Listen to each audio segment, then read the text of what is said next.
Maman d'ici et d'ailleurs, bienvenue sur Mamelle, le podcast nourricier qui voyage au cœur de la maternité. Célébrer l'enfantement, honorer toutes les histoires de mères, à la fois singulières et universelles. Explorer les mystères qui entourent la naissance des origines à aujourd'hui. Se reconnecter avec la nature pour renouer avec sa vraie nature. Voilà l'essence de Mamelle. Je m'appelle Marion et j'ai créé cet espace pour te faire connaître cette vision à la fois avant-gardiste tout autant qu'ancestrale de la maternité. Ici, tu voyageras à travers les témoignages de mamans venues des 4 coins du monde qui te transmettront leur histoire de femmes et de mères, mais aussi leurs us et coutumes afférentes à la maternité. Mamelle se veut être un podcast qui renoue avec notre instinct primaire, primitif, animal, la femme sauvage qui sommeille en toi et qui reprend ses droits et sa place dans la nature et en connexion totale avec elle. Se nourrir, se ressourcer, accueillir ce qui y est pour révéler toute cette puissance intérieure que tu as en toi. Mamelle, c'est aussi un programme en ligne, Naissance Holistique, créé par 2 doulas franco-australiennes pour que les couples puissent se préparer en confiance et en conscience à la naissance et au postpartum. Aussi, c'est 41 thématiques qui sont abordées dans ce programme en format audio et visio, avec des professionnels tels que pédiatres, sages-femmes, naturopathes, conseillères en lactation et BCLC, une vision holistique de la naissance pour que vous et votre partenaire, si vous en avez un, puissiez vous sentir informés, confiants et puissants le jour J. Mais ma mission première est de te proposer des épisodes authentiques, dont le but est de nourrir, fortifier ta maternité par la curiosité. Ouvrir son regard sur la maternité, sa maternité, c'est se donner la liberté de penser sa maternité autrement, différemment, et d'être alors en capacité pleine et entière de créer sa propre maternité. Aujourd'hui, c'est Anne que j'accueille dans cet espace pour vous parler de sa maternité, particulièrement de ses accouchements en France, puis de son dernier accouchement aux États-Unis où elle vit depuis lors. Anne était sage-femme en France et elle vient vous décrire comment elle exerce son métier aux États-Unis dans un birth center. Elle vous parlera enfin de la création de Jardin de naissance, une co-création avec sa sœur Alessane, un guide de maternité 100% digital accessible aux femmes du monde entier. Allez, je vous laisse embarquer dans ce merveilleux voyage avec Anne. Bonjour Anne. Bonjour Marion. Je suis vraiment très contente de t'avoir aujourd'hui au micro de Mamelle. C'est toi qui m'as contactée via Instagram, encore une fois, toujours ce fameux réseau, où tu m'as en tout cas parlé de ce que tu avais co-créé avec ta sœur, un guide de la maternité 100% en ligne. Et aussi, tu avais évoqué tes différentes grossesses, à la fois en France et à la fois aux États-Unis où tu vis actuellement. Et c'est vrai que ça a suscité énormément de curiosité en moi. Et on s'est appelé et donc tu m'as décrit en tout cas tout ce que tu as vécu, que ce soit dans ta maternité et tout ce que tu as créé par la suite. Et donc je suis vraiment ravie de t'avoir aujourd'hui au micro pour que tu puisses en tout cas nous transmettre ton vécu, ton histoire de maman, mais aussi ce que tu transmets au quotidien auprès des mamans et ce que tu as créé avec ta sœur. Alors sans plus tarder, je vais te laisser te présenter, nous dire un petit peu en tout cas où est-ce que tu vis précisément et présenter aussi brièvement ta petite famille. Bonjour Marion encore une fois. Donc moi je suis Anne Leclerc, sage-femme. Donc je suis sage-femme depuis bientôt 20 ans maintenant. Donc j'étais sage-femme en France et j'ai déménagé il y a 12 ans ici à Austin, Texas. Et j'ai repassé ma certification pour devenir sage-femme ici aussi aux États-Unis. Donc j'ai cette double expérience entre sage-femme en France et sage-femme aux États-Unis. Moi, je suis particulièrement plus passionnée d'accouchement naturel. Donc là, ça fait 10 ans que je travaille dans une maison de naissance, un birthing center ici aux États-Unis. J'ai 3 enfants.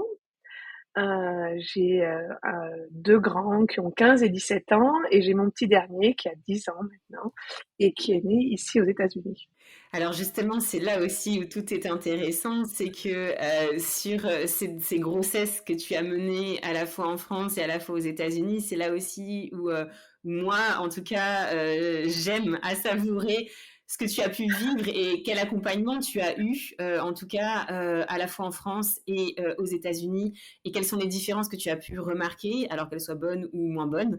Mais est-ce que tu pourrais justement nous livrer un petit peu comment sont apparues, comment sont arrivées en tout cas tes premières, enfin tes 2 grossesses en France et puis après on parlera effectivement de celles, aux États-Unis? Alors, les grossesses en France, enfin, toutes mes grossesses ont été chouettes, mais c'est vrai que c'était facile dans le sens où j'étais sage-femme, j'avais mon cabinet de sage-femme, je travaillais dans une clinique, donc j'avais tout mon réseau déjà. Donc j'ai eu ma grossesse avec, je faisais un suivi en autonomie avec ma copine, je faisais le suivi de grossesse avec ma copine gynéco et ma copine sage-femme, donc c'était.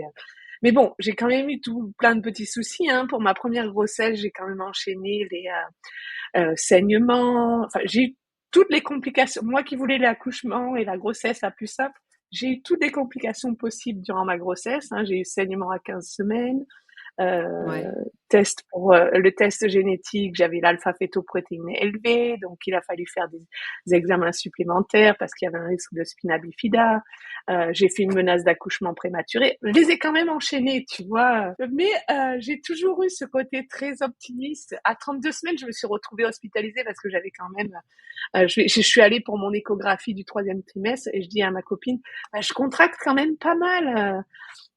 Et elle me fait l'écho, elle me dit mais Anne, t'as le col ouvert à 3 centimètres, donc oui effectivement, donc maintenant tu restes hospitalisée, tu vois, moi la maternité où je travaillais c'était une petite maternité niveau 1, donc ils voulaient me transférer dans une grande. Je lui dis non mais vous inquiétez pas, je vais rester au calme, je me fais confiance, j'étais très à l'écoute de mon corps, j'aurais dit je n'accoucherai pas, vous pouvez me faire confiance, mais voilà c'était quand même tu vois, même avec tout mon réseau, j'ai quand même enchaîné les petites choses les unes après les autres.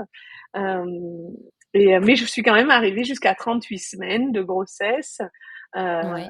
avec euh, voilà, j'ai eu un accouchement. En fait, j'ai contracté tout le temps. Ce qu'on s'est aperçu en début de grossesse, c'est qu'en fait, j'avais un utérus bicorne, donc mon utérus était divisé en deux. Donc c'est ce qui m'a donné un peu tous ces. Je savais qu'il y avait un risque d'accouchement prématuré, mais c'est ce qui Ouais. faisait que j'avais des contractions tout le temps, quoi.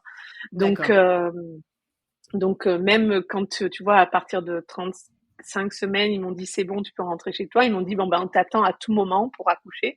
Et Ouais. effectivement, je contractais tout le temps, quoi. Hein, et chaque semaine, j'allais voir ma copine, elle me dit, bah ouais, t'es 5 centimètres, 6... Enfin voilà, toutes les Ouais. semaines, j'avais 1 centimètre de plus. Et Mmh. donc finalement, à 38 semaines, je me suis mis en travail, j'ai eu l'accouchement que je voulais, où j'ai accouché dans l'eau, comme je voulais. Enfin, voilà, Super. c'était la maternité. Enfin, j'ai toujours choisi des maternités à l'image de ce qui me plaisait. Hein, donc voilà, la maternité où je travaillais, je pense pas qu'il y ait beaucoup de maternités comme ça en France. C'est une maternité de la clinique de Vitrolles, hein, dans le sud de la Ouais. France. Et on Ouais. pouvait faire des accouchements dans l'eau, en fait. Donc, D'accord. Oui, parce qu'il y en a beaucoup qui proposent, mais c'est la préparation en général, mais pas l'accouchement en c'est ça. lui-même. Mmh. C'est ça. On peut faire le travail, mais pas l'accouchement. Mais là, on pouvait faire l'accouchement dans l'eau. Donc, c'était vraiment quelque chose qui était important pour moi. J'avais même fait une spécialisation de préparation dans l'eau, tout ça. Donc, c'était vraiment. Et donc, du coup, c'était super chouette. Tu vois. Bah oui, Euh, je me doute. voilà. Ouais. J'étais très à l'unisson avec mon corps et à la fin, en fait, très sage-femme aussi. Je me souviens, durant mon accouchement, je disais à ma copine, là, je sais, je suis en transition, hein, c'est ça. Je le sais. Tu vois, j'étais en permanence en train de faire le lien entre moi, sage-femme, et ce que je vivais dans mon corps, quoi. Donc, c'était le lâcher prise est encore un peu Mmh. difficile. Tu vois, Ouais. que j'apprends à mes mamans au quotidien, de lâcher prise, que accoucher, c'est vraiment déconnecter son cerveau et être en connexion avec son corps. C'était une chose à la fois encore pas toujours évidente, et je pense que c'est pas évident à n'importe quel moment, mais là voilà, j'étais très en lien comme ça. Mais mon accouchement était super, c'était vraiment très chouette, et puis j'avais mes copines autour, donc Oui, c'est ça. voilà, Ouais. je suis arrivée à la maternité, tu vois, à 8 centimètres, le grand sourire, mes copines elles m'attendaient, c'était sympa, c'était chouette, quoi, tu vois. Euh, C'était un peu comme à la maison.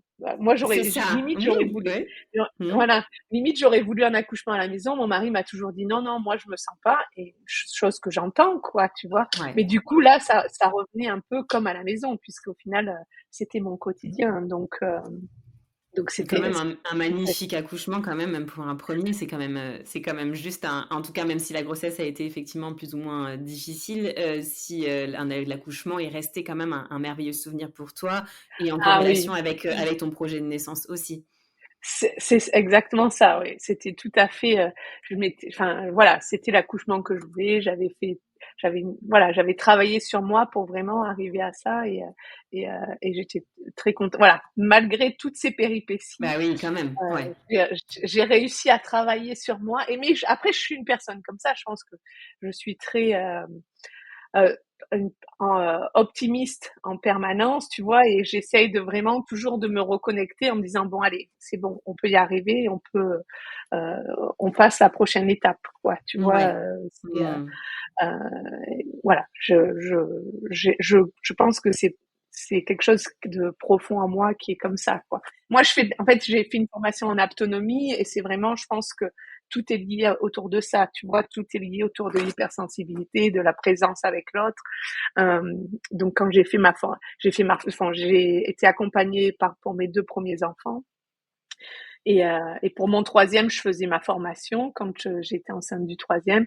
Et c'est vraiment quelque chose, voilà, qui est là, qui est vraiment en moi, quoi. Tu vois, d'être présent pour l'autre, d'être présent pour soi-même et d'être dans la communication autre, quoi. Donc tout se lit, quoi. C'est ça, Donc, exactement, exactement. Et est-ce que ça, l'autonomie, cette prise de hauteur aussi que tu as eue notamment pour cette première grossesse, tu l'as eue aussi pour la deuxième? pour la deuxième, ben, déjà, en fait, comme on avait déjà on s'attendait que quelque chose se passe, tu vois. On était Ouais, quand bah même un oui. peu, Mmh. on se disait, bon, allez, qu'est-ce qui va se passer? J'ai eu à Ouais. nouveau les saignements en début de grossesse. Ah, ouais. Euh, mais en plus, c'est même pas vraiment en début de grossesse, c'est autour de 15 semaines à chaque fois. Donc, tu vois, c'était vraiment, D'accord. tu passes cette période où tu dis, bon, ben voilà, j'ai plus vraiment de risque de faire un, un, une fausse couche, j'allais dire une miscarriage. Alors, j'ai mes mots Ouais. anglais qui viennent en tête. Mais oui, non, mais de toute façon, c'est sûr. Je pense qu'effectivement, ça va être l'épisode pour toi. C'est sûr que ça doit être un vrai challenge entre le français et l'américain, c'est sûr, ouais. Ça oui, là c'est en permanence. Maintenant je switch en permanence entre l'un et l'autre, quoi. Mais du coup, j'avais passé ça, on s'attendait un peu. Je m'imaginais quoi quand elle avait fait, ma copine, elle m'avait fait l'écho, elle m'avait dit, mais c'est surprenant parce que je ne vois plus l'utérus bicorne, tu vois, elle voyait plus la membrane qui séparait, donc elle me dit, c'est possible hein, qu'avec une grossesse, ça disparaît ou ça se résout un petit peu, ça reste un mystère. Effectivement, pour la troisième grossesse, ils l'ont jamais vu, hein. Donc, D'accord. et Ouais. je n'ai pas eu de risque d'accouchement prématuré. J'ai pas eu vraiment de quoi que ce soit pour la troisième. La deuxième, c'était un peu entre deux, mais j'avais un petit garçon de 2 ans à la maison aussi, hein. Donc une deuxième Ouais. grossesse quand t'as un toddler, comme on appelle ici, alors je sais pas comment on dit en français, un bébé, hein, c'est encore un bébé en moins de 2 ans, tu vois, tu prends plus, voilà, ton corps, tu en prends, voilà, tu t'actives plus, il y a plus de choses que tu prends moins le temps pour toi, quoi. Donc, j'avais essayé quand même de faire plus attention parce je voulais pas me retrouver hospitalisée pendant 15 jours, 3 semaines en ayant mon fils à la maison, quoi. Donc, c'était quelque chose où j'ai fait quand même plus attention. Mais effectivement, on était sur l'attente et il n'y a pas eu grand chose. Il y a eu juste cette période de saignement et sinon, la grossesse a été assez tranquille. Euh, du coup, quand tu vois, j'attendais à un moment donné, tu te dis, bon, bah, je vais accoucher maintenant, tu vois, comme j'ai accouché plus tôt la première fois, Ouais. et ben, Ouais. j'ai même accouché un peu plus tard cette fois-là, tu Ah. vois, et l'accouchement était, alors normalement, tu vois, on dit un accouchement, un deuxième accouchement, ça va beaucoup plus vite. Moi, en fait, au final, pour mon premier, comme ça a été vraiment progressif. Enfin, voilà, je suis arrivée, j'ai eu des contractions pendant toute une journée et après, voilà, mais c'était assez espacé. Et quand je suis commencée à être en travail actif, ça a été que 2 heures, tu vois.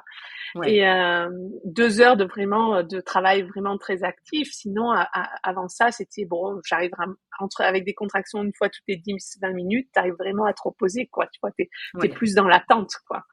Mmh. La deuxième, ça a été différent, où j'avais tendance à avoir des contractions plus rapprochées et on attendait de passer à l'étape supérieure et ça n'arrivait pas, tu vois. Donc, on avait rompu la poche des os pour activer le travail avec le premier. On a dû faire pareil pour la deuxième. Et quand on a rompu, donc à un moment donné, je dis à ma copine, je dis bon, écoute, romps la poche des os parce qu'une fois qu'on va rompre, ça va s'activer, je vais l'avoir ce bébé.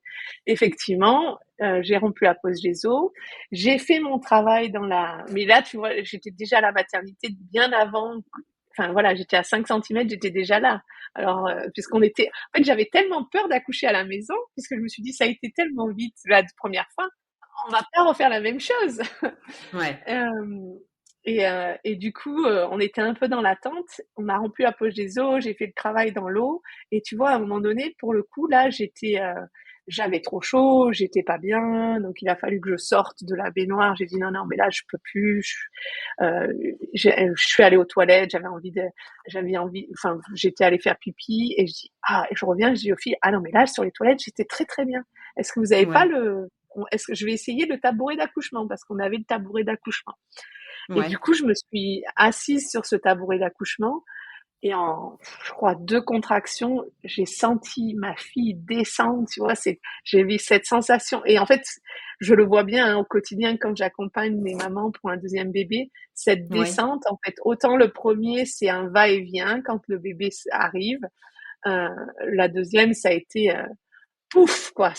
Moi, je décris ça toujours comme une explosion, quoi. J'ai eu la sensation que j'ai une bombe atomique qui est tombée sur mon périnée, quoi. Tu vois, elle était haute jusqu'au moment où elle était là, quoi.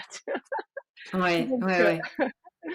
donc, euh, donc voilà. Et tu vois, euh, on- enfin, c'est en ça où je me dis, il faut vraiment être à l'écoute de son corps, et c'est ce que je dis toujours aux femmes. Laisse-toi aller dans ce que tu sens. Je m'étais Ouais. toujours dit en tant que sage-femme, je ne veux pas accoucher à 4 pattes. Je faisais des accouchements à 4 pattes de femmes à 4 pattes, mais je trouvais ça pas forcément, enfin, je trouvais ça bien pour les femmes, mais moi, en tant que sage-femme, j'avais dit, mais moi, je veux pas que mon mari me voie dans cette position-là, c'est pas question, c'est non, quoi. Et en fait, du tabouret d'accouchement, je me suis retrouvée à 4 pattes par terre et j'ai accouché comme ça, quoi. Ah Et là, tu ouais. te dis, ah Mmh. ouais, Ouais. bah ouais, je m'étais dit que je le ferais jamais, ben voilà, tu vois, Comme c'est quoi. là où tu Mmh. te dis, c'est vraiment tu te laisses aller voilà, en anglais, je dis toujours, c'est du let it go, mais c'est vraiment ça, quoi. Tu te laisses aller ouais, laisses aller à ton corps et advienne que pourra, quoi. Et très surprenant pour moi d'avoir une fille aussi, parce que tu sais qu'au final, pour le premier, donc j'avais eu un garçon et je m'étais dit, on est 3 filles, et donc je Ouais. m'étais dit, ah ben voilà, j'ai cassé parce qu'il y avait que des filles, tu vois, on était 3 filles, Ouais. j'ai des cousines, enfin, et là j'ai dit, ah ben voilà, j'ai cassé la paterne chez moi, j'aurais que des garçons. Et du coup, j'ai jamais demandé le sexe des enfants durant la grossesse, et quand elle est née, c'était une fille, tu vois, c'était une Ah! fille. Et là, tu te dis, ah ben voilà, en fait, j'ai tout faux. Ben, le premier, en fait, j'étais sûre d'avoir un garçon. Et quand j'ai eu le garçon, j'ai dit, ah ben voilà, j'ai eu un garçon et j'aurai que des garçons. Et la Ouais. deuxième, j'arrivais pas, tu vois, pendant la grossesse, j'arrivais pas à me dire, est-ce que j'ai une fille, est-ce que je sens que c'est une fille, un garçon? J'en sais rien. Et puis à la fois, en fait, enfin, c'était pas important, quoi. Et en fait, je pense que j'arrivais pas à me décider parce que dans ma tête, je m'étais tellement dit que j'aurais que des garçons que je pouvais pas ressentir ça. Tu vois. Donc voilà. Mais j'ai eu ma fille en deuxième, Merveilleux. Ouais. et du coup, voilà, c'était très chouette. Donc vraiment de beaux souvenirs en tout cas pour tes deux Ouais. accouchements, de beaux accompagnements aussi. Est-ce que tu penses que tu l'as aussi bien vécu, comme tu le disais tout à l'heure, tu te sentais un peu comme à la maison, du fait aussi de cette casquette pro que tu allais en fait dans un milieu ou que tu connaissais et peut-être aussi entouré de personnes que tu connaissais. Est-ce que tu penses que c'est ce qui t'a aidé aussi à être en Je, confiance? je pense que ça m'a aidé, effectivement. Je pense que ça m'a aidé énormément dans le sens où ça t'aide à lâcher prise, tu vois. Si tu Mm. fais confiance à l'équipe qui est autour de toi, c'est vraiment, tu te laisses aller, en fait, tu te laisses porter, quoi, tu vois, parce que tu sais, et vraiment, moi, ce que je vois dans mon quotidien en tant que sage-femme au birthing center, en maison de naissance, c'est vraiment ça qui est important, en fait.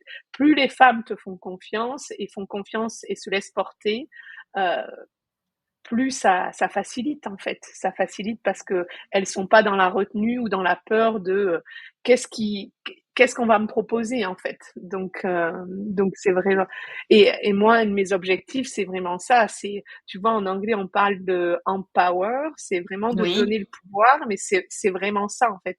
Plus tu donnes le pouvoir aux femmes en prenant conscience de leur corps et en prenant connaissance de ce qui va se passer dans leur corps, en fait, plus ça leur permet de se laisser aller, en fait. C'est vraiment ça, en fait.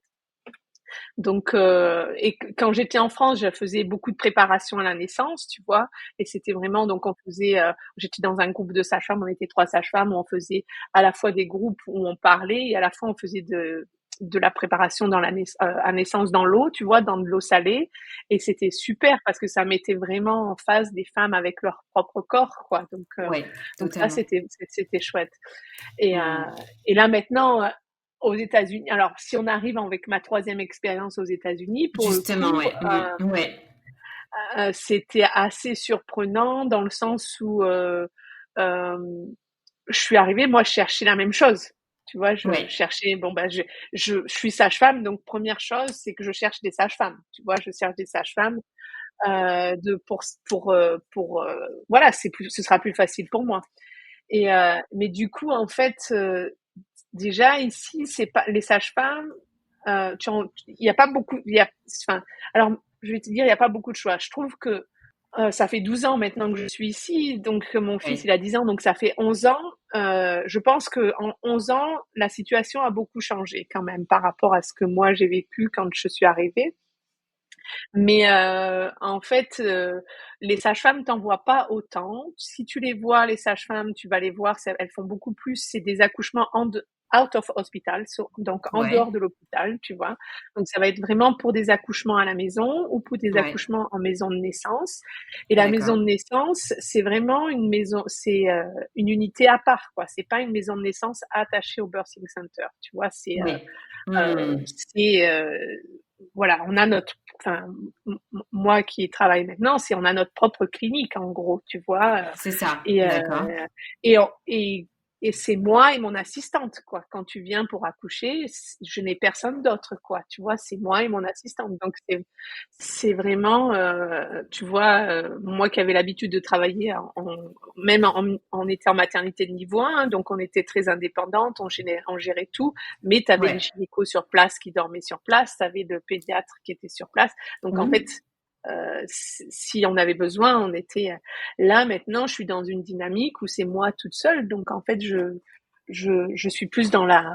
Mais ce qui est super, hein, moi j'adore dans le sens où ça m'a permis vraiment de développer mon observation de la femme, de ce qui se passe, de l'observation globale en fait, de ce qui se passe Ouais. dans la. Enfin, ça a dû être quand même assez challengeant et déroutant pour toi quand même quand tu es arrivée là-bas et qu'il y avait pas tout ce personnel autour, quoi. Eh ben, alors pour le coup, sur le coup, j'ai cherché, tu vois, donc j'ai trouvé la Ouais. maison de naissance. Donc il y avait les sages-femmes pour accouchement à domicile. Autant te dire que mon mari, c'était toujours pas d'accord. Et Ouais. j'entends, hein, tu vois, il y a aucun souci. Après, il faut aussi qu'on soit bien tous les deux, quoi. Hein, c'est pas, je dois pas aller c'est pas mon histoire, hein, c'est notre histoire. Donc j'ai trouvé cette maison de naissance. Ouais. Super, j'y vais. Mais ce qui est surprenant, c'est tout le système est surprenant. C'est très différent en fait. C'est que avant de t'accepter en tant que client, euh, tu fais un tour, une visite en fait. Tu fais une visite pour qu'ils t'expliquent le fonctionnement, pour qu'ils t'expliquent. Et puis en fait, tu fais une visite aussi pour que eux euh, check si tu es suffisamment bas risque pour accoucher là. Parce qu'en fait, si j'ai déjà eu 2 césariennes, je peux pas accoucher là.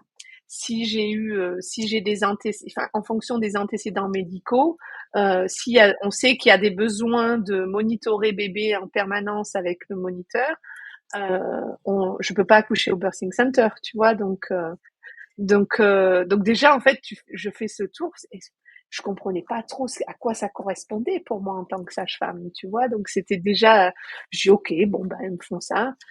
Euh, et après c'est tout le système. L'histoire est pour mon démarrage là-bas, l'histoire est très drôle dans le sens où en fait, ils t'envoient, une fois que tu as fait ça, ils envoient à ton assurance et ils t'envoient un devis de combien tu vas D'accord. devoir payer. Oui, c'est vrai, oui. Euh, Oui, oui. Je me que je souviens t'avais de ce que tu raconté. m'avais raconté. Oui, oui, Mais, oui, mais, vas-y, c'est important ça. Oui.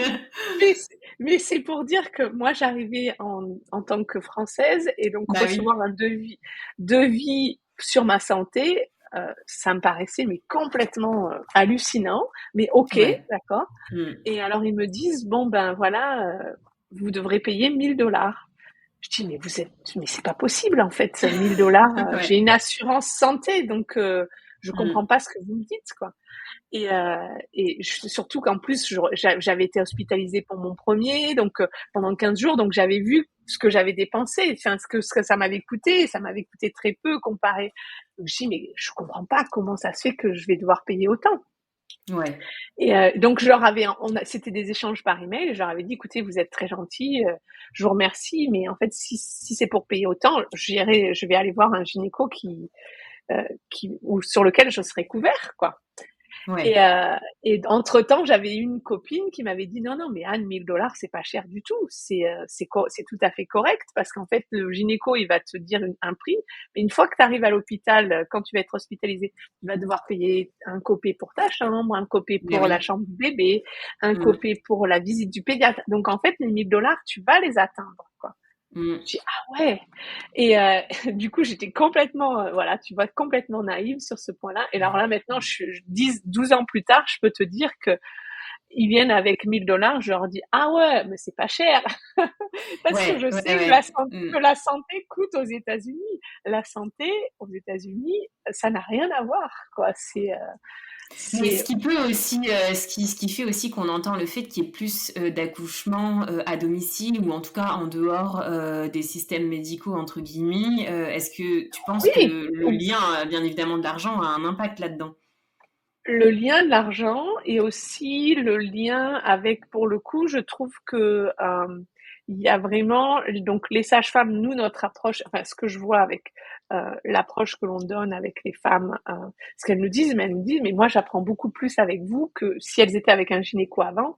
Ouais. Qu'avec mon gynéco. Avec mon gynéco, en fait, quand tu fais la visite, tu passes du temps en fait avec une infirmière d'abord qui prend toutes tes mesures, tout ça. Après, tu vois le gynéco, tu vois le gynéco pour quelques minutes. Donc en fait, il répond juste à ces questions et c'est vraiment une approche différente dans le sens où nous, en tant que sage-femme, on est là en tant que pour éduquer et faire de la promotion à la santé et de la prévention. Euh, alors, ici, en France, j'avais pas senti ça à ce point-là, mais parce qu'on travaillait vraiment, je travaillais en permanence avec eux, tu vois. Donc là, j'ai pas autant cette relation-là, mais en fait, ils sont là vraiment pour quand il y a quelque chose de pathologique, quoi. Donc en fait, quand ils font la visite, ils cherchent les trucs s'il n'y a pas quelque chose de pathologique, quoi. Tu vois, Oui, c'est c'est une ça. autre Mmh. approche. C'est-à-dire Ouais. que nous, on arrive en tant que gardienne de la physiologie, et Ouais. quand nos patientes arrivent chez nous, on fait tout pour qu'elles restent dans la physiologie parce que sinon, en fait, elles peuvent pas accoucher avec nous. Donc, on est obligé de les transférer. Donc, en fait, Ouais. on travaille sur la base, sur la prévention et la promotion à la santé. Mmh. Ouais. Tandis que les gynécos, eux, pour le coup, ça leur est égal dans tous les cas. En fait, ils cherchent juste à soigner, à être sûr que ça n'arrive pas. Ils checkent les box et voilà quoi, tu vois. Mais C'est à aucun ça. moment donné, ils essayent de les éduquer pour que ça évite d'arriver. Mmh. Si ça arrive, et ben il est là pour traiter quoi, tu vois. Ouais, ouais, tout à fait. Donc du coup, l'approche est différente. C'est Mmh. en ça où c'est très différent. Donc du coup, je pense que les femmes sont de plus en plus à la recherche de ça, quoi. Tu vois, Bien à la sûr. recherche de comprendre ce qui se passe pour elles. Donc c'est en ça où si les femmes cherchent plus des accouchements avec des sages-femmes, en fait, c'est là où elles vont se tourner plus vers l'accouchement en maison de naissance ou à domicile. Après, tu vois, là, comme là, ici à Austin, ça a beaucoup changé dans les 10 dernières années. Ils viennent d'ouvrir j'allais dire une maison de naissance dans la maternité, tu vois, dans l'hôpital. Donc en fait, là, ils commencent à avoir plus la présence des sages-femmes et à avoir dans les hôpitaux aussi, quoi. Tu vois, D'accord. ça s'est beaucoup plus développé au cours des 10 dernières années que ça ne l'était avant, quoi. Donc Toi, toi, Anne, pardon, excuse-moi, si combien coûte en moyenne un accouchement aux États-Unis ou pas? euh, alors, bah, c'est tellement Est-ce que c'est compliqué parce que autour des 1000? Ouais, ouais, ça va dépendre de si tu as une assurance ou pas, ça, parce que tu as différentes assurances. Euh, En fonction, chaque année, tu choisis ton assurance. C'est très compliqué. Soit il y a des gens qui n'ont pas d'assurance du tout. Donc, quand tu n'as pas d'assurance du tout, tu payes tout cash, quoi. Tu vois. Donc, en règle générale, ils font un prix par rapport à ça. Pour te donner un ordre d'idée, au Birthing Center, pour tout l'accompagnement prénatal, tout l'accompagnement postnatal pour maman et bébé et tout l'accouchement, il faut compter à peu près 5 000 dollars. Si d'accord, tu n'as pas ouais. d'assurance, si tu n'as pas de, voilà, Mais en prix fort. Ok, voilà, en prix fort. Si tu vas à l'hôpital, si tu n'as pas d'assurance, ça peut facilement monter au, je pense, je pense que ça peut facilement monter autour de plus de 10 000 dollars, 15 000 dollars, ouais. quoi. Ouais, je vois. C'est Et énorme. On se rend c'est pas compte de la énorme. chance qu'on a ici en France, notamment par rapport à ça. Ah non, ah oui, ça c'est sûr, ça c'est sûr. Mm. Et, euh, et c'est et si tu es couvert par l'assurance, euh, je pense qu'en moyenne, tu vois, tu vas avoir les frais du gynéco. Donc en moyenne, les frais du gynéco, tu vas peut-être être couverte presque à la totalité, mais ça va te revenir autour de 500, peut-être quelque chose comme 500 à Ouais. 1000 peut-être, j'en sais. Mm. Et puis, mais ça, c'est juste le gynéco. Après, en règle générale, quand tu es hospitalisé, tu vois, moi, avec mon assurance, par exemple, si par exemple je dois être hospitalisée, je sais que d'office, avant que mon assurance ne couvre, je dois payer 250 Ouais, pour c'est ça. c'est D'accord. ce qu'on appelle un copay, tu vois. Donc ça, c'est Mm. d'office, c'est ça en fait. D'office, Ok. c'est ça, et donc tu dois payer ça pour toi et pour ton enfant. Et Ouais. puis après, en fonction, tu dois payer pour le pédiatre, et en fonction, tout matériel utilisé, tout ça va être facturé, mais après, c'est couvert par l'assurance. Mais après, c'est pour ça, je te dis, les assurances sont tellement différentes de l'une à l'autre. Oui, bien sûr. Chaque année, tu dois choisir ton assurance. Tu vois, chaque année, nous, on s'assoit et on a trois choix à faire au niveau de l'assurance. Ouais.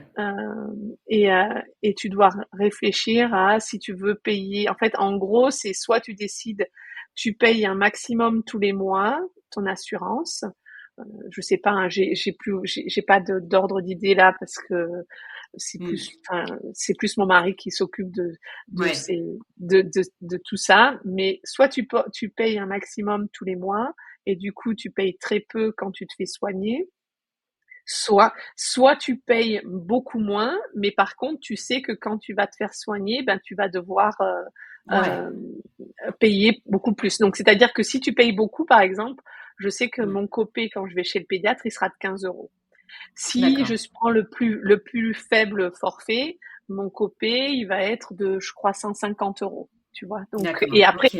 et, et après, tu as un entre-deux, tu vois, tu as Mm. un entre-deux. Donc après, c'est toujours de regarder enfin, qu'est-ce qui est le plus rentable au final. Avantageux, ouais, c'est ça. Si tu vas avoir une grossesse, autant prendre le tarif le plus élevé parce que tu sais que tu vas Mm. avoir un maximum de frais médicaux. Si, Certain. si tu penses que enfin, voilà, si tu es quelqu'un de tout seul et qui n'a pas de problème de santé, tu vas prendre un tarif minimum parce qu'en fait, tu te dis que le tarif élevé va te coûter plus cher que si t'as pas, enfin, tu vois, Totalement. donc c'est quelque chose que tu réévalues chaque année. Mais ah oui, mais c'est très différent, très différent. Et en plus, c'est négociable. C'est en ça. Ouais. Donc, le Birthing Center m'a envoyé les 1000. Ils sont revenus vers moi en me disant, bon, écoutez, vous êtes une sage-femme, donc on va vous faire une fleur et on va vous faire une offre. On vous réduit de, je sais plus, elle m'avait dit de 40%, donc vous payez beaucoup, vous payez moins, tu vois. Donc tu te rends compte que en plus la santé, en fonction, si tu leur dis que c'est pas possible, s'ils veulent vraiment t'avoir en tant que client, Ouais, eh ben ils vont négocier le prix. Tu peux ouais, c'est négocier ça. le prix. Donc Ouais. alors pas surtout bien sûr, mais ça, voilà, ça peut être négociable. C'est ce qui paraît Alors, hallucinant. juste, bah totalement, totalement. Mais enfin, voilà, vu la façon dont tu le décris et tout, effectivement, je pense qu'on prend vraiment toute l'ampleur de cet impact qu'a l'argent, en tout cas aussi dans la grossesse et dans votre quotidien aussi, hein, dans votre parcours de soins de santé, en fait, Dans le parcours quotidien de en soins de dehors santé de au ça. quotidien. Ouais, Ah oui, tout complètement. Et même, tu vois, les mamans que j'accompagne et que, tu vois, pour le postpartum, on essaye de faire beaucoup de prévention pour qu'elles fassent de la rééducation du périnée, euh, mais c'est pas quelque chose de systématique. Il y a 10 ans, quand j'ai commencé, ils en parlaient même pas. Donc maintenant, on ouais. en parle et maintenant, il y a beaucoup plus de kinés qui le font. Hmm. Mais les femmes, en fonction, elles te disent, mais ça va me coûter combien, en fait? Parce que Ouais. parce qu'en fait, si elles n'ont pas d'assurance, et ben, si ça leur coûte trop cher, elles ne mettront pas leur argent là-dedans, quoi. Tu vois. Alors, pour le coup, comment est perçu l'accouchement à domicile parallèlement à ça? Mais alors moi, j'ai peut-être j'ai un, moi, je côtoie que des femmes, quasi que des femmes qui accouchent à domicile ou en birthing center, Ouais, tu vois. Donc, ouais, j'ai quand même accès à une majorité de femmes euh, qui perçoivent ou qui cherchent quelque chose de différent. ouais, Euh, je vais dire, c'est beaucoup plus accepté. Euh,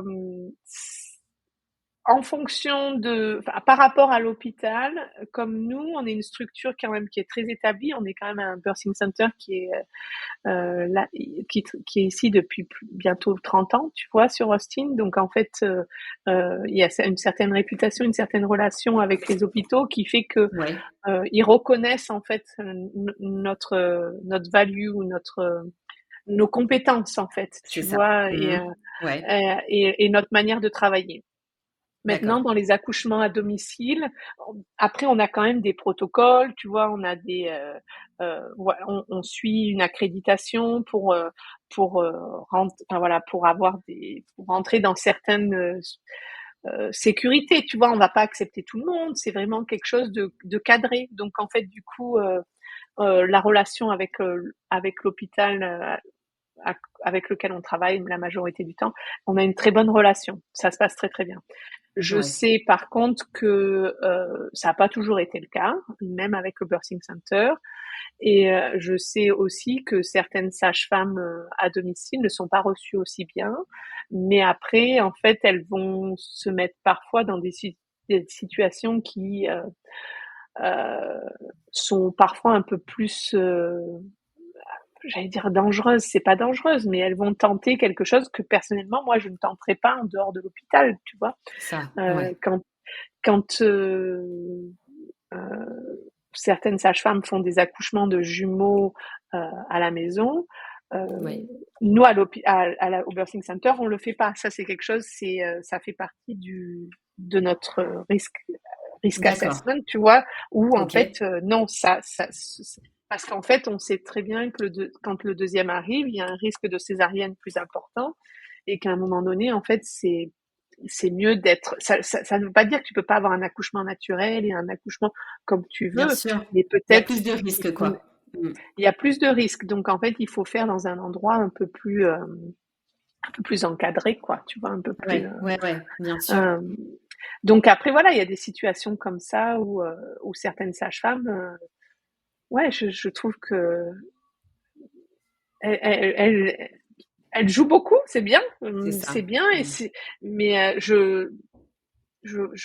j'adore l'accouchement naturel et je suis passionnée par ça et je fais tout enfin, moi, quelle que soit ma Mm. patiente, quand elle est avec moi, je vais faire tout mon possible pour l'amener à ce qu'elle veut. Euh, je vais pas non plus jouer avec sa sécurité, la sécurité de son enfant, quoi. Je suis pas là pour ça, quoi. Tu vois, moi, Puis je vous suis avez là quand même pour. une approche qui est vachement physiologique, enfin, si on fait la comparaison rapide avec celle de la France, quoi. Donc, effectivement, en tout cas, c'est une façon dont vous amenez, vous accompagnez les femmes vers la naissance qui est autre que celle que l'on trouve couramment, en tout cas ici en France. Ah, oui, oui, complètement. Avec le Birthing Center, c'est complètement une autre approche. Enfin, parce qu'au final, moi, ce que je fais là-bas, c'est que je lis vraiment la préparation et la préparation à la naissance et les consultations prénatales sont l'un avec l'autre, quoi, tu vois. Oui. Puisqu'en fait, je ne fais pas de préparation à la naissance à, vraiment pour dire, enfin, tu vois, ça s'appelle pas comme ça, mais en fait, j'ai une demi-heure par patiente où enfin, tu vois, on les voit tous les mois, au début, après toutes les 2 semaines, après toutes les semaines. Donc ça, c'est pareil. Quand moi, je suis arrivée, que j'ai commencé ma grossesse, ma troisième grossesse avec eux, il y a des choses où j'étais assez surprise dans l'organisation, en fait, parce que c'est pas exactement la même chose, tu vois. C'est par exemple, on te Ouais, laisse beaucoup le choix. En fait, aux d'accord. États-Unis, comparé à la France, il y a beaucoup de choses où et peut-être qu'en France c'est ça aussi, mais en fait on le présente pas comme ça. Et moi-même je le présentais pas comme ça. C'est des systématiques, tu vois. C'est-à-dire que tu fais tes 3 échographies, premier trimestre, deuxième trimestre, troisième trimestre. C'est dans le calendrier de. Euh, Aux États-Unis, c'est alors avec un gynéco, je ne sais pas, hein, puisqu'au final, j'ai pas cette expérience-là. Mais moi, je te parle Ouais. avec le Birthing Center. On a une approche où on leur laisse toujours le choix. L'échographie du deuxième trimestre, donc l'échographie anatomique est obligatoire, donc elles ne peuvent pas euh, euh, decline, je sais pas comment, décliner, Refuser? refuser de le faire. Refuser, Voilà. ouais.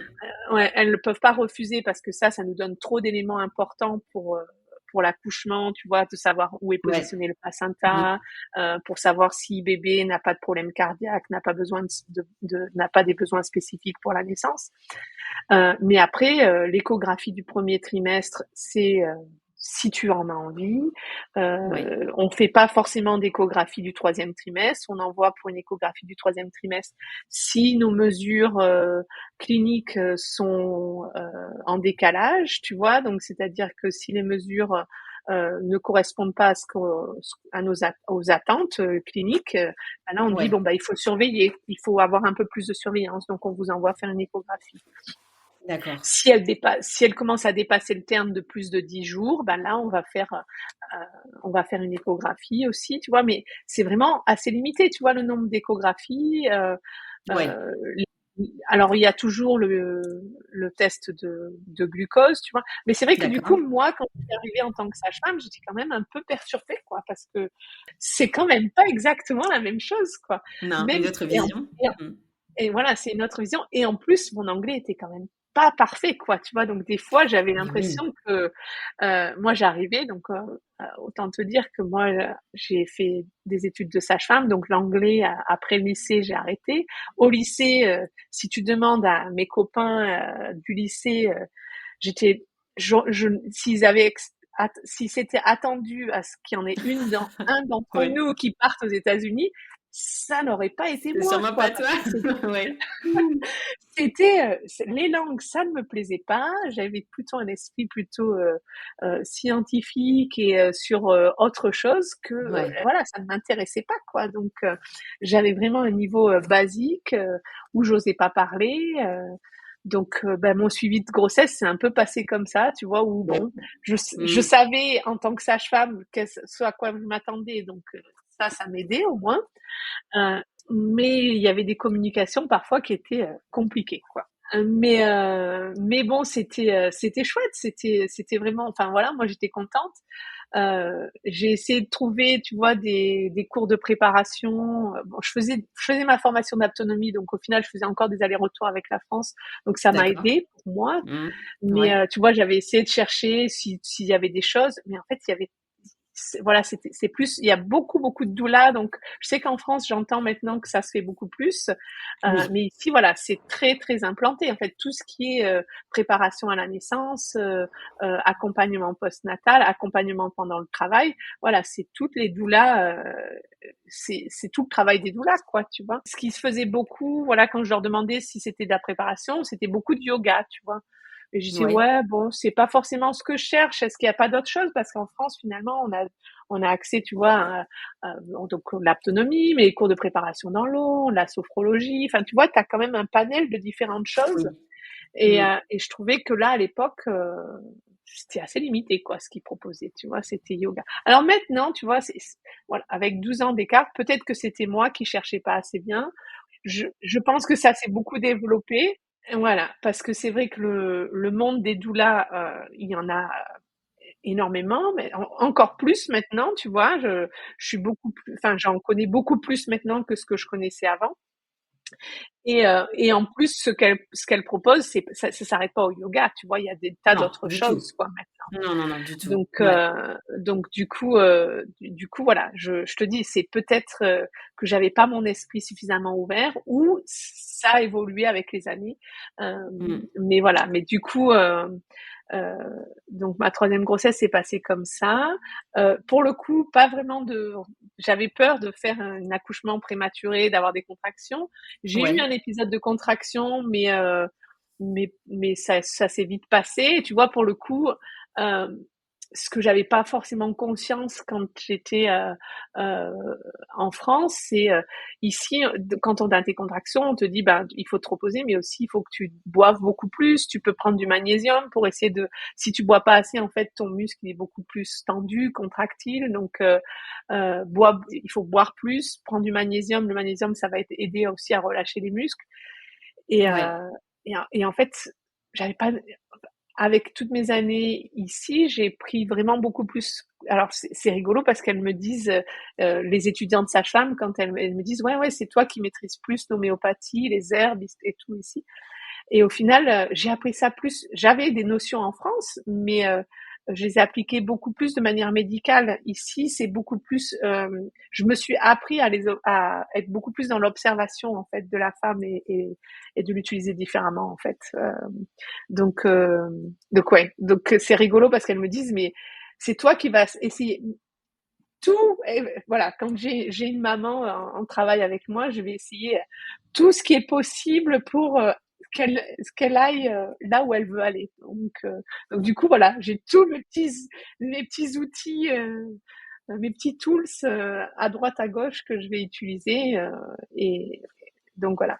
Mais c'est vrai que du coup, j'ai appris vraiment ça au fur et à mesure. Mais après, je pense que j'ai appris avec toute mon expérience, que ce soit en France, que ce soit avec l'autonomie, que ce soit ici. C'est voilà, je suis quelqu'un qui aime ça. Enfin, j'apprends par avec tout ce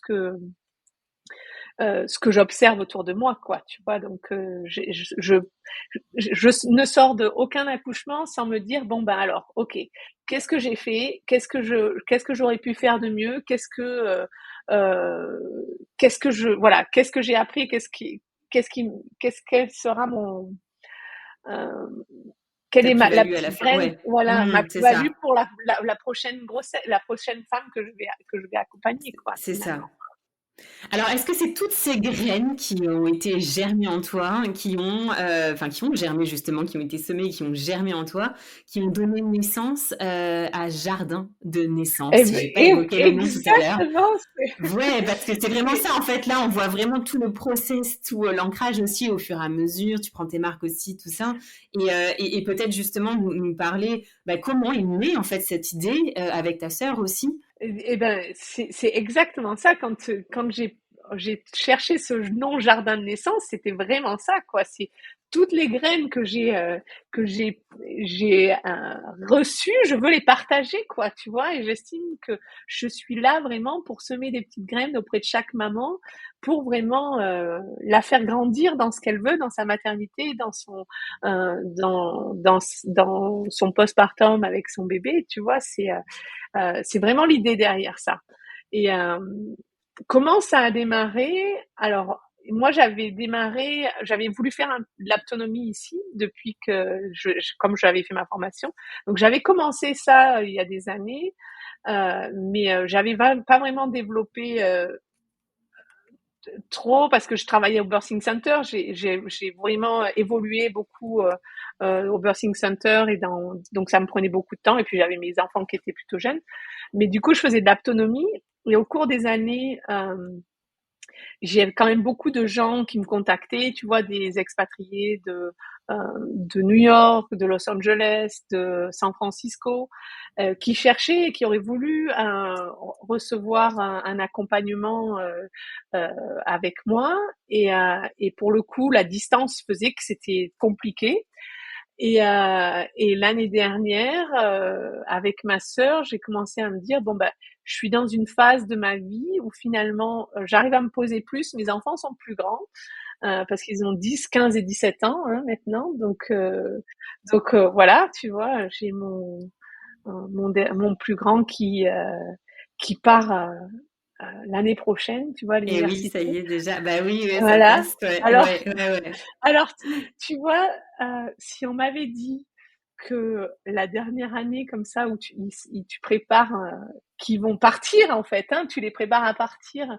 Au final, c'est la même chose. Hein, c'est dans le lâcher prise. Hein, parce que je dois apprendre. Voilà, je suis au niveau émotionnel au même point que les mamans que j'accompagne au quotidien. Tu vois, parce que en Ouais, fait, bah oui. c'est des montagnes russes où tu apprends à lâcher prise en permanence en te disant bon ben voilà, il faut que tu le laisses aller quoi.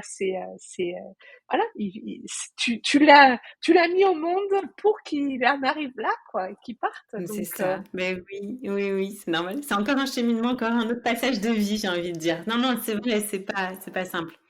c'est exactement ça.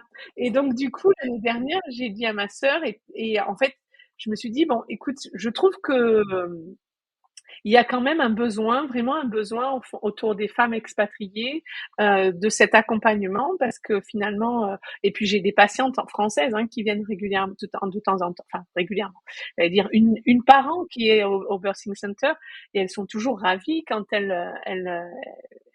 quand je suis là parce que finalement ça leur permet de vraiment faire le lien complet parce que c'est quand même encore plus facile quand c'est dans ta langue maternelle, tu vois, de faire passer le message. Enfin, et, euh, et du coup, je me suis dit, écoute, ma sœur est kiné, moi je suis sage-femme. Je me suis dit, tu sais, elle est kiné, elle a une spécialisation plus en périnatalité, autour du périnée, elle a fait une formation de coaching en pilates aussi, tu vois. Donc je Ouais, dis, en ouais, fait, on pourrait vraiment essayer de créer quelque chose pour toutes ces femmes qui sont dans un besoin d'avoir quelque chose et qui sont ouais, loin de chez elles, en fait, qui n'ont pas forcément accès, un accès facile à des, euh, à des soins en français, mais surtout à réussir à les mettre en confiance dans leur corps, en fait. Parce que si tu te retrouves, euh, quand tu es expatrié, tu te retrouves où tu es déjà dans une peur je sais pas ce qui m'arrive, tu vois. Alors et moi l'ayant vécu, bon maintenant ça fait 12 ans, j'étais assez confiante en moi parce que j'avais déjà fait 2 fois, parce que j'avais déjà j'étais sage-femme, donc tout ça me faisait que j'avais quand même une certaine confiance en moi et dans mon corps. Donc j'avais aucun souci que ça allait bien se passer l'accouchement, tu vois. ouais, Euh, mais en fait, je pense que si on arrive à donner vraiment cette confiance euh, dans- aux femmes dans leur corps, de connaître leur corps, de comprendre leur corps, ça leur donne une force phénoménale pour pouvoir aborder. Euh, et en fait, je lui dis, je voulais vraiment, on s'est assises et on s'est dit, bon ben, qu'est-ce qu'au finalement, à nous deux, on pourrait créer, leur fournir pour qu'elles puissent finalement avoir un panel de petits tips, tu vois, au cours de la grossesse, pour se sentir bien en fait et se sentir encore plus en confiance dans leur corps et se sentir grandir dans cette expérience d'une manière positive. Donc, d'accord, ouais. Hmm. on a vraiment, moi, ce que j'ai essayé de lister, c'est j'ai essayé de retrouver un peu toutes les problématiques que je rencontrais auprès de mes mamans au quotidien, parce que c'est pareil quand je fais les visites prénatales, tu vois, régulièrement, mais les mamans ici, je les réfère, ah ben, va voir sur ce site parce qu'il y a sur ce site, tu vas pouvoir trouver des exercices pour te sentir mieux au niveau de. Et bien sûr, ici, je les renvoie aussi vers différents providers, comment on appelle ça, différents autres professionnels de santé, tu vois, des chiropracteurs, donc c'est l'équivalent d'ostéopathe, acupuncteur, donc voilà. Mais c'est vrai que déjà, en fait, si certaines n'ont pas les sous pour le faire, j'ai j'ai des j'ai des petits tools que je peux leur donner, tu vois, des endroits où je peux les référer en anglais pour ça, quoi. Donc du coup, je me suis dit, ben, à nous deux, on s'est dit, bon ben, comment faire ça, quoi. Donc on a vraiment essayé de créer un ensemble un guide avec vraiment différents programmes euh, pour accéder aux différentes problématiques de la grossesse, tu vois, et laisser vraiment euh, l'opportunité aux femmes de choisir, en fait. Bon ben, je sais pas ce que je veux, je sais, par exemple, on a essayé de vraiment d'un point de vue physique, donc pour ma sœur, on a réfléchi aux petits mots de grossesse. Donc on a fait toute une partie santé et bien-être avec les douleurs de bas de dos, tu vois, les reflux gastriques.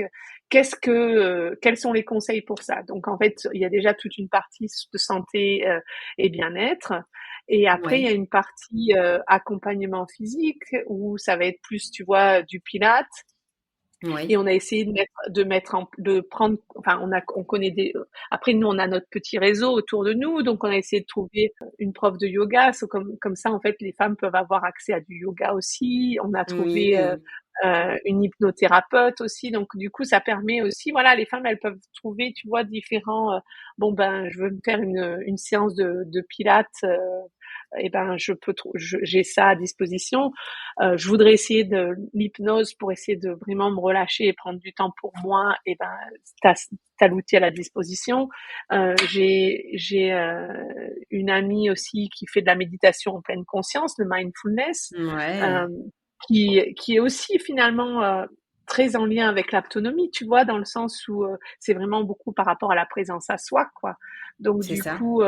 du coup, en fait, et d'ailleurs, ma copine qui nous a fait le programme pour la méditation, c'est elle qui m'a accompagnée en autonomie, tu vois. Donc en fait, c'est vraiment, on a trouvé vraiment voilà, on s'est dit bon ben mettons des petites graines comme ça pour laisser à disposition aux femmes C'est ce qu'elles ça. ont besoin et qu'elles trouvent ce dont elles ont envie, quand elles en ont envie et qu'elles en profitent en fait. Parce que euh, t'as pas forcément le temps, mais c'est vrai que du coup maintenant avec la digitalisation, euh, ben si tu es toute seule chez toi à 9 heures du soir, ben en fait finalement tu peux aller en un clic et trouver la séance qui te convient pour te détendre à ce moment-là, quoi, tu vois. Donc, Totalement. euh, donc c'est ce qu'on a essayé de créer. Et après, moi, j'ai essayé de créer un guide aussi sur tout l'accompagnement pendant la grossesse et pendant l'accouchement pour vraiment expliquer à quoi s'attendre au niveau de son corps, en fait. Tu vois, euh, c'est un peu toutes mes explications et tout ce que je donne, toute l'éducation à la santé que je donne auprès de mes mamans que j'ai essayé de retranscrire à travers un guide, quoi. Donc ça, et par rapport à l'allaitement. L'allaitement, autant te dire que je suis de plus en plus surprise. C'est vrai que je me rends compte, ici aux États-Unis, c'est quand même très ancré. En fait, l'allaitement est quelque chose de très important. Euh, Ouais, et en discutant avec ma sœur, je me rends compte qu'il y a un décalage encore avec la France. ouais. Moi, ouais, il y a un grand fossé, quoi. Parce que du coup, moi, j'ai fait ma formation de consultante en allaitement. Là, je suis maintenant IPCLC, tu vois, donc j'ai cette formation parce que du coup, je me suis dit, je suis prête à me former, mais quelque chose qui va me servir autant en France qu'aux États-Unis, parce que c'est pas dit qu'on rentre pas en France à un moment donné, donc je veux Oui, pas faire quelque chose qui ne me c'est sûr, je servira pas. comprends. Ouais, je Et, comprends. et du coup, et voilà, donc du coup, l'accompagnement en allaitement, c'est quelque chose de très très important ici. Et je pense que la majorité des mamans se fixent quand même d'essayer d'allaiter les 6 premiers mois euh, exclusivement, ou au moins de tirer leur lait, de donner du lait maternel pendant les 6 premiers mois. C'est vraiment un objectif, quoi. C'est un objectif de santé euh, auprès des pédiatres, auprès de l'organisation de santé. Donc du coup voilà, tu vois, c'est voilà, donc j'ai fait tout un programme aussi par rapport à ça, mais je me Superbe. rends et ouais, donc voilà. Et du coup en postpartum, on a créé aussi tout le à quoi s'attendre en postpartum du coup. Et autant te dire que genre, je pense que l'après, on en prend beaucoup plus conscience maintenant que ce qu'on en prenait conscience il y a 17 ans, quand Ah moi oui, c'est j'ai eu évident, bien sûr. mon, mon premier, quoi, parce que, Ouais. tu vois, c'est la dépression postpartum, c'est quelque chose qui est vraiment, dont on en parle vraiment ouvertement et où on pose vraiment les besoins de la femme, tu vois. Nous, au Birthing Center, par exemple, c'est un truc euh, que je répète au quotidien. Mais moi-même, mais même quand j'avais mon premier, mais jamais je ne l'ai pas respecté, et mais jamais ça me serait même venu à l'esprit. C'est qu'on parle, alors on dit au moins, alors c'est 5 jours à une semaine, mais on va dire 5 jours dans le lit, 5 jours sur le lit, 5 jours autour du lit. Donc c'est pour te dire un peu l'attente au niveau du corps, qu'est-ce qu'on attend de ton corps durant ces 15 premiers jours, tu vois. C'est Exactement. vraiment du repos, quoi. Ouais, Moi, totalement. moi, je me souviens, mon premier, et ben, au bout de 4 jours, on était en pleine canicule. Mon mari était reparti travailler, en pleine canicule à Marseille. Il faisait une chaleur pas possible. J'ai fait tous les magasins pour trouver un ventilateur, quoi, tu vois, pour dire que. Et je me dis, mais c'était quoi cette lubie que j'avais, quoi, tu vois. J'aurais pu demander à n'importe qui autour de moi d'aller me le chercher, Et ce oui, c'est vrai. ventilateur, quoi, Mmh, tu vois. mmh, mmh, mmh. Mais non, je me sentais, il fallait que je le fasse pour C'est moi, ça. euh, et en fait, c'était pas nécessaire, quoi. Mais c'est quelque chose que je n'en avais pas du tout conscience, alors que franchement, j'aurais pu avoir tout le soutien que je voulais, hein, à l'époque. Enfin, je veux dire, j'avais pas, il y avait aucun souci là-dessus. Mais c'est quelque chose que j'avais pas conscience pour moi-même, quoi. Tu vois. Et du coup, c'est vrai que et pour le coup, pour mon troisième, alors la deuxième, déjà c'est un peu plus facile parce que du coup,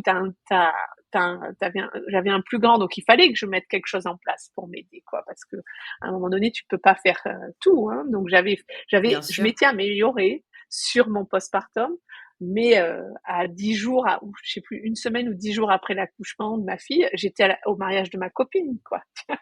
Tu te Ouais, dis, c'est mais ça. Waouh!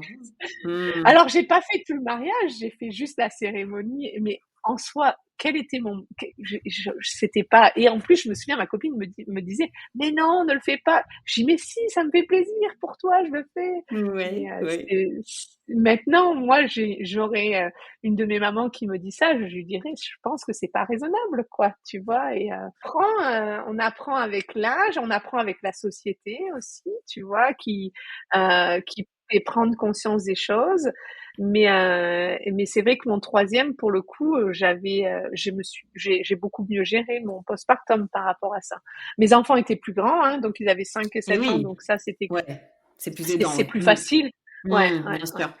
Et, et puis, en fait, quand tu es dans une communauté d'expatriés, c'est vrai que tu crées quelque chose. En fait, il y C'est a des tas de vrai. gens qui te disent, bon, bah, qu'est-ce qu'on peut faire pour t'aider? Donc, du coup, on avait vraiment mis tout un système en place pour qui amener les enfants à l'école, qui les récupérer. Enfin, tu vois, C'est quand même un il réseau, y avait quoi. Mmh. voilà, j'avais créé mon réseau, c'est pareil, j'avais eu ma sœur qui était venue m'aider, tu vois, il y avait des tas de choses que tu mets en place différemment, quoi, tu vois, parce que justement, en fait, tu sais que tu vas être toute seule. Parce que quand j'étais en France, je me disais, bon, je suis pas toute seule, j'ai tout le monde autour. Mais en fait, c'était à moi-même que je me fixais des choses, tu vois. Donc, euh, mais du coup, voilà, non, du coup, c'est intéressant. Mais pour le coup, c'est vrai que je travaille beaucoup avec on fait des groupes de mamans, des groupes d'accompagnement, tu vois, au Birthing Center, on fait beaucoup ce qu'ils appellent du centering. Donc, centering, c'est tu fais ton suivi de grossesse en groupe. Donc en fait, D'accord. tu viens pendant 2 heures. Pendant la première demi-heure, c'est des l'assessment, tu vois, où on va écouter bébé. En fait, la sage-femme, on va voir les personnes individuellement. D'accord. et poser les questions individuelles. Mais après, toutes les questions générales vont être partagées en groupe. En groupe. D'accord. OK. Donc du coup, l'idée, c'est vraiment de créer la communauté et de faire passer les informations, quoi, tu vois?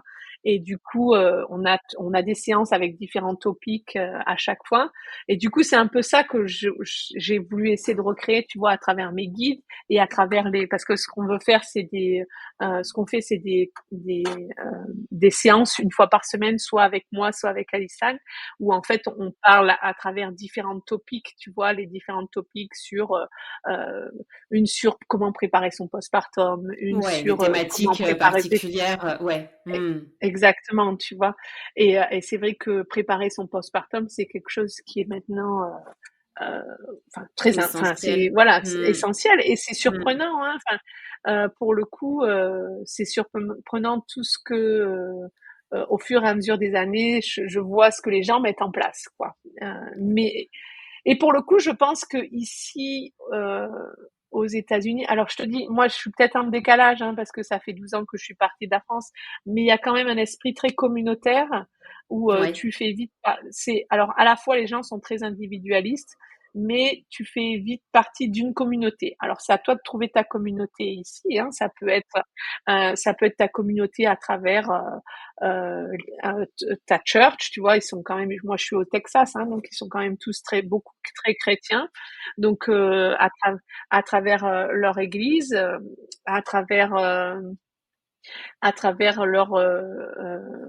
leur club euh,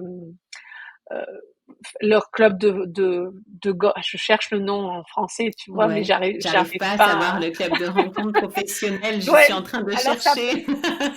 non, mais ça va être, tu vois, le clubhouse, tu vois, en fonction, Ah, OK. tu vas avoir la OK. communauté de ton quartier, en fait, tu vois, c'est tout un autre fonctionnement, tu vois, Ouais. ça peut être une Mmh. communauté de quartier comme ça. Donc du coup, vraiment, ils ont l'art quand même de créer cette communauté, tu vois, communauté avec l'école, par exemple, tu vois, ça peut être, tu fais partie du groupe des parents d'élèves. Moi, par exemple,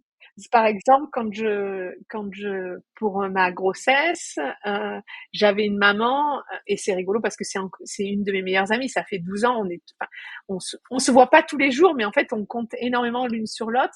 Et donc les enfants étaient dans la même école.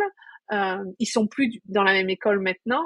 Quoi que si, maintenant ils se sont retrouvés. Mais enfin bon, au fur et à mesure des années, ils n'ont pas toujours été dans la même école, mais elle avait créé tout un groupe pour faire ma baby shower, tu vois. Et c'était des gens, par exemple, elle avait invité toute la classe de ma fille, parce que son fils était dans la même classe, donc toute la classe. Elle avait invité tous les parents pour ma baby shower. Enfin, tu vois, c'est tous des trucs. Et je m'étais dit, mais c'est surprenant en fait de faire ça, tu Totalement. vois. Mais en Totalement. fait, c'est comme ça qu'ils créent parce que on était parce que Élise était pas, enfin, t'as les preschool, tu sais, ici, tu ne rentres à l'école qu'à l'âge de cinq Oui. six ans. Donc à l'époque, c'était très différent. Donc en fait, du coup, c'était vraiment le regroupement des parents de cette petite école, de cette classe, et c'était très chouette, tu vois. Mais c'est des choses auxquelles tu t'attends pas, mais ça fonctionne comme ça, effectivement, Mais tu oui. vois. Ouais, ouais. Et en fonction, il suffit juste de trouver. C'est important de trouver sa communauté, en fait. Donc Ouais. Mmh. Covid a perturbé un peu tout ça dans le sens où tout le monde s'est vraiment retrouvé chez soi.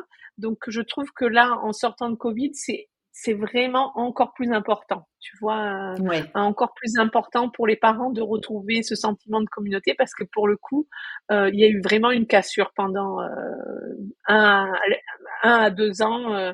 Les gens n'arrivaient pas à se retrouver en communauté. Donc là, vraiment, ça c'est très très important, quoi. Donc du coup voilà, du coup ici ils ont vraiment leur communauté et ils créent vraiment, tu vois, pour les repas en postpartum par exemple, il y a vraiment des listes tu peux quand tu es enceinte, tu vas créer, ou celle qui organise ta baby shower va créer euh, une liste de diffusion où en fait Ouais. je sais pas, ça s'appelle un meal train, un trail meal.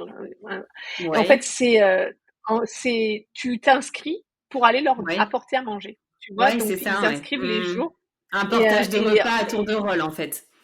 c'est exactement ça, quoi, Ouais. tu vois, et du coup, c'est des petits trucs, mais alors spécialement quand tu as déjà 2 enfants, c'est vachement bien, quoi, tu Ah bah vois, oui, oui, oui, ça peut parce que paraître anodin, mais alors c'est d'une aide incroyable et d'un soutien incroyable, ça c'est sûr. c'est ça, c'est ça. Donc du coup, voilà, c'est tout des choses où je trouve que il y a des choses qui sont voilà très très bien qui se mettent en place. Je sais Ouais, pas carrément. à quel point ça se met en place, mais là, tu vois, par exemple, avec ma sœur, donc elle a eu des enfants, elle a une fille de 5 ans, 3 ans, et là, elle est enceinte euh, du dernier, du ou de là, puisqu'on sait pas hein, encore Ouais, si c'est une garçon ou une fille.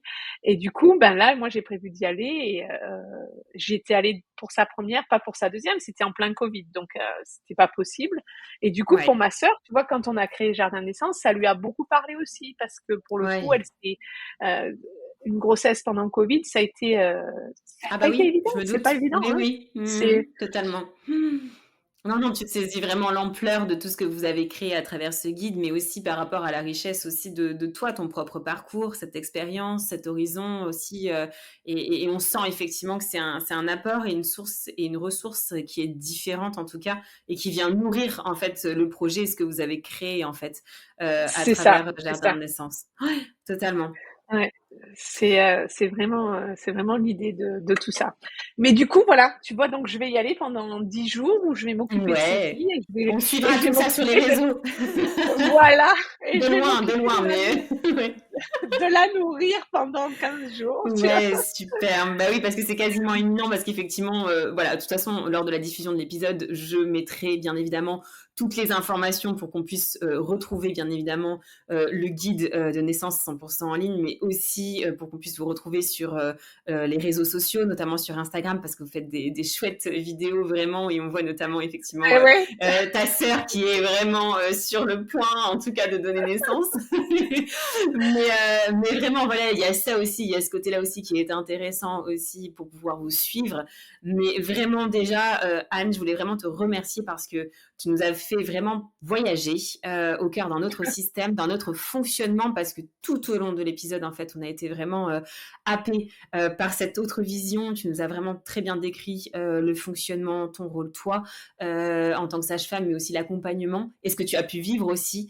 Donc, je pense qu'il y a vraiment une très, très grande richesse là qui vient de se dégager de cet épisode et vraiment, je t'en remercie. Je ne sais pas si tu as pu tout dire ou si tu souhaitais en tout cas dire un message ou un mot de fin. Alors moi, comme petit mot de fin, ce que j'ai envie de dire, c'est vraiment euh, d'apprendre donc d'apprendre à s'écouter et d'apprendre à lâcher prise en fait, parce qu'en fait, vraiment écouter son corps et lâcher prise et se laisser aller, c'est ce qui arrive à nous bercer en fait, hein, ce qui nous berce pendant la grossesse, ce qui nous berce pour prendre plaisir à la grossesse, pour prendre plaisir à l'accouchement entre guillemets, hein, parce que c'est pour le vivre pleinement en fait, c'est vraiment ça. Donc si j'ai quelque chose à dire, c'est vraiment voilà, prendre le temps pour soi de se poser et de s'écouter pour pouvoir lâcher prise en fait, pour apprendre à mettre son cerveau en pause. Parce que finalement, c'est vraiment ça. On est des êtres où on réfléchit beaucoup, hein, et moi la Très dans le première, hein, on mental. réfléchit Mais oui, on est beaucoup. très dans le mental, ouais. Ouais. Et finalement, la maternité, c'est aussi ça, c'est vraiment poser ce mental sur off C'est et ça. prendre plaisir à ce qu'on est en train de vivre, quoi. Donc Merveilleux. voilà. Merveilleux. Bah, en tout cas, c'est magnifique de finir en plus sur ces mots et sur ce message. Vraiment, merci beaucoup, Anne. J'espère aussi pouvoir, en tout cas, contacter aussi ta sœur, mais je vais la laisser profiter de ce moment magique et un peu aussi après. Je vais pas la contacter tout de suite, mais en tout cas, c'est vrai que ce serait un honneur aussi pour moi de pouvoir l'avoir au micro pour qu'elle puisse partager son expérience et aussi son point de vue, elle, de son côté, sur son apport et sa vision, en tout cas, de ce guide que vous avez créé. Mais vraiment, en tout cas, merci de m'avoir contactée, Anne. Et c'est avec un grand Ben, plaisir, merci en à tout cas, toi. que je continuerai de promouvoir ce que vous avez créé, vraiment. Donc, merci pour ta confiance, Anne, et à bientôt. Merci à toi. À très bientôt. Mama, merci pour ta fidélité et ton écoute si précieuse pour moi et toutes les mamas auditrices. Si tu as aimé cet épisode, n'hésite pas à t'abonner, commenter, liker mon podcast, mais aussi à t'abonner à mon compte Instagram Mamelle le podcast pour y retrouver les moments phares des épisodes et bien plus. Mamelle, c'est aussi un site internet, mamelle.fr, où tu retrouveras des informations précises sur les différentes façons d'incarner sa maternité, mais aussi une boutique en ligne où tu pourras t'offrir ou offrir un coffret envoûtant, original, avec des trésors venus d'ici et d'ailleurs. Alors n'hésite pas à parler de Mamelle autour de toi. Cet épisode est terminé. Je te dis à très vite pour un nouvel épisode, mais en attendant de se retrouver, maman, n'oublie pas, ta maternité t'appartient. Elle est un univers aussi merveilleux que le monde à explorer.